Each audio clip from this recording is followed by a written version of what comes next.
Is it telling the story I want it to tell? Does it distinguish me from my competition? Is it memorable? If you answer no to any of these questions, then you want to take notice of the tips and tools which we'll be providing you today. The first topic I want to cover is content. What should be on your business card? There are 3 essential things that you need to have on your business card.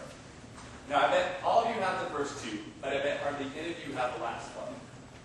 These 3 things are your name and title, your contact information, and your unique selling proposition, or USP.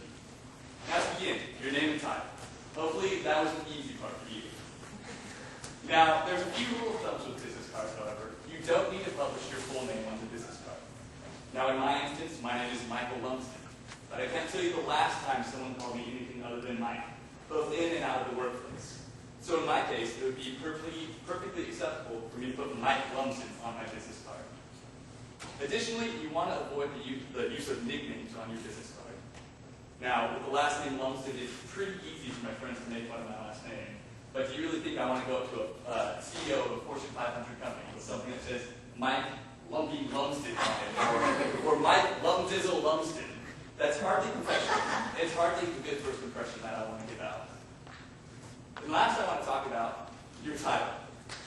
What should you put on your business card for the title? Now, I know we're all proud of being MBA students here at Cal Poly, or being Masters of Tax students at Cal Poly. However, it's not always the best idea to put that on your business card. According to Fortune magazine, as well as our own former associate dean, Chris Carr, it can often be seen as tacky if you put that on, and it can show that you don't run in an influential circle. I would rather leave that for your resume and let you do the talking for yourself. Now, what is an acceptable title to put on your business card? Well, something that runs in your line of work. So for my instance, I might put Mike Lumsden CPA when I got my CPA license. Or for Dr. Demus, I might put Dr. Demus CEO. That would be perfectly acceptable. The second topic I want to cover is your contact information.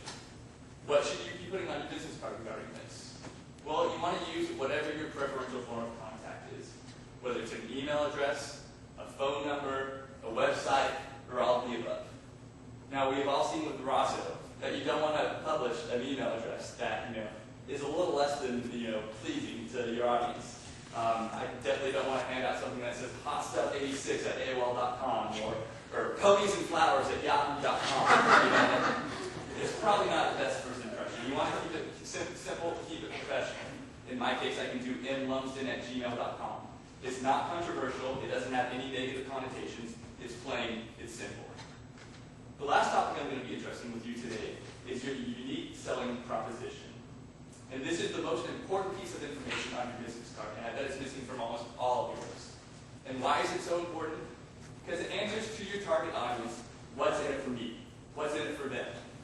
A unique selling proposition is often just a slogan, a phrase, a sentence. It tells your target audience what you do better than everyone else. What makes you unique? Why should you get this job?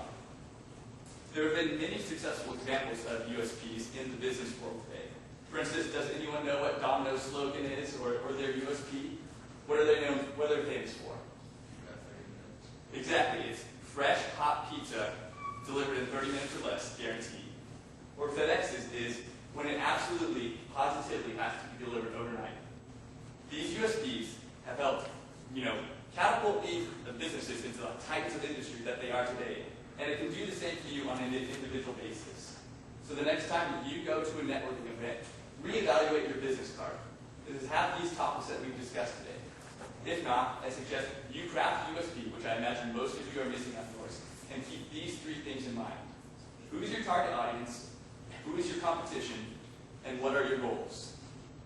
And now, I'd like to introduce Danielle, who will be talking about how you can make your business cards more aesthetically pleasing. Danielle.